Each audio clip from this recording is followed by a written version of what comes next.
এই যে একটা HIV রোগ বেশি দিনের পুরনো না, হয়তো 1980-80 সাল থেকেই এর রমরমা, তার আগে আমরা খুব একটা জানতামই না।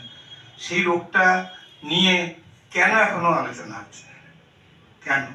তার মেন কারণ আমাদের দেশে না, সারা পৃথিবীতে প্রায় 4 কোটি মানুষ এইডসে মারা গেছে।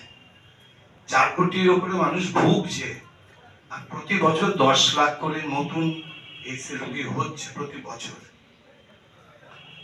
কলেজে কেন হচ্ছে অনুষ্ঠানটা? কলেজে কেন হচ্ছে? পোস্ট অফিসের মোড়ে, স্কুলে, হ্যাঁ, অন্যান্য সাংস্কৃতিক মঞ্চে, পরিবেশ মঞ্চে সেখানে হচ্ছে না, এখানে কেন হচ্ছে? কেন আছে? ঠিক ভালো কথা, সচেতন করার জন্য।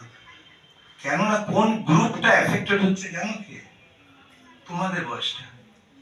সেই জন্যই তোমাদের এখানে দরকার। তাহলে রোগটার সম্বন্ধে আজকে আমাদের দরকার, আর তোমাদের গ্রুপটাকেই ধরতে হবে। কি কারণে প্রথমে বলো তো এই রোগটা সবচেয়ে